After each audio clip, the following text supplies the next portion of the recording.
Assalamualaikum warahmatullahi wabarakatuh. Perkenalkan, nama saya Muhammad Rizky Andika, kelas H jurusan Muamalah dengan NPM 1821030298 dengan mata kuliah metode penelitian. Baiklah, di sini saya akan menjelaskan tentang populasi penelitian. Setelah peneliti merumuskan permasalahan, tujuan dari rancangan penelitian dengan tepat dan benar, maka tahap selanjutnya yaitu menentukan objek penelitian dan data yang akan dikumpulkan. Akan tetapi, hal ini akan terlalu banyak membutuhkan biaya, tenaga, dan waktu.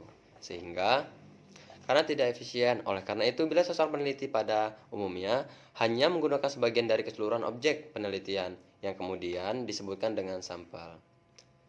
Populasi adalah keseluruhan atau himpunan orang, benda hidup atau mati, kejadian kasus-kasus, waktu atau tempat, dengan atau ciri yang sama, misalnya penduduk suatu kota atau kecamatan, mahasiswa di suatu institut atau universitas, narapidana di suatu lembaga pemasyarakatan, anak-anak usia sekolah dari kalangan keluarga, broken home, dan sebagainya. Masalah sampling dalam penelitian berawal dari kehendak peneliti untuk yang pertama, mereduksi objek penelitinya. Artinya, peneliti tidak bermaksud meneliti semua objek, semua gejala, semua kejadian atau peristiwa, tetapi hanya saja dari objek, gejala, atau peristiwa tersebut. Yang kedua,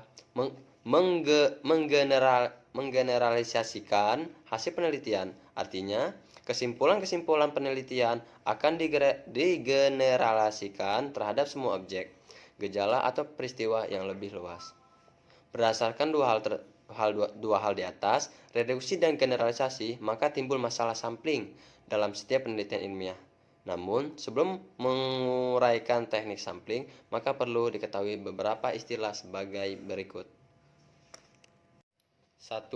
Populasi atau universi adalah keseluruhan unit atau manusia, dapat juga berbentuk gejala atau peristiwa yang mempunyai ciri-ciri yang sama, misalnya semua polisi.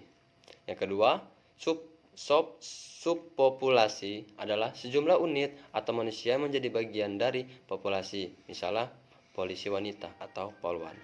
Yang ketiga, elemen populasi adalah anggota dari sejumlah unit atau manusia yang menjadi populasi atau subpopulasi, misalnya anggota polisi. Yang keempat, populasi sasaran. Target population adalah populasi dari mana akan ditarik suatu sampel berdasarkan teknik sampling tertentu, misalnya perwira menengah polisi.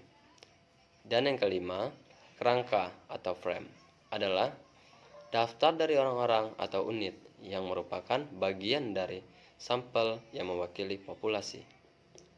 Jadi, secara umum, populasi ada juga yang memahaminya dalam suatu penelitian.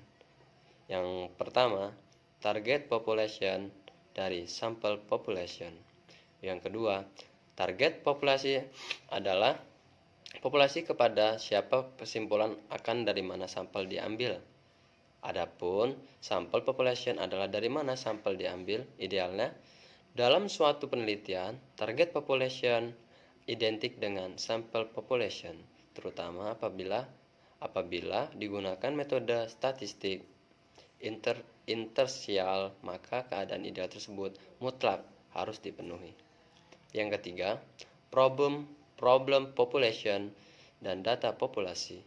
Problem populasi adalah kepada siapa hasil penelitian. Populasi ini pada umumnya sudah tercermin dalam rumusan masalah penelitiannya. Adapun data population adalah populasi dari mana data diperoleh melalui sampel population disebut. Assalamualaikum warahmatullahi wabarakatuh. Baiklah, di sini saya akan menjawab semua pertanyaan-pertanyaan dari saudara-saudara teman saya yang sudah bertanya. Baiklah, di sini saya akan menjelaskan.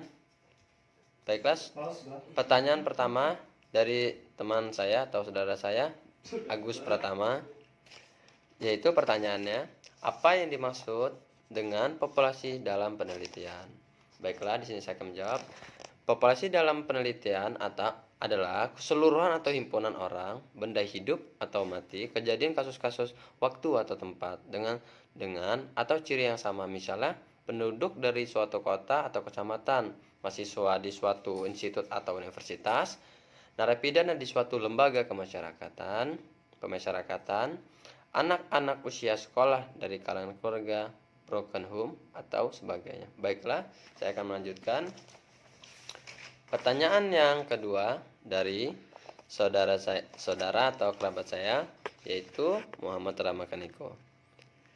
Dia bertanya pada saya, yaitu pertanyaannya, apakah itu subpopulasi? Baiklah, di sini saya akan menjawab pertanyaan dari saudara Muhammad Ramakaniko. Jadi, subpopulasi itu adalah sejumlah unit atau manusia yang menjadi bagian dari populasi itu tersebut. Misalnya, dia itu seperti polisi wanita yang biasa disebut poluan. Baiklah, pertanyaan selanjutnya, pertanyaan terakhir dari saudara Muhammad Wisnuwardana. Dia bertanya kepada saya dengan pertanyaan, apa yang dimaksud dengan populasi sasaran? Baiklah, di sini saya akan menjawab dari saudara Muhammad Wisnuwardana. Jadi, populasi sasaran itu atau yang biasa disebut dengan target population adalah populasi dari mana akan ditarik suatu sampel tersebut berdasarkan teknik sampling tertentu. Misalnya, dia itu seperti pewira menengah polisi tersebut. Baiklah, sekian pertanyaan dan jawaban dari saya. Kurang dan lebihnya saya mohon maaf. Wassalamualaikum warahmatullahi wabarakatuh.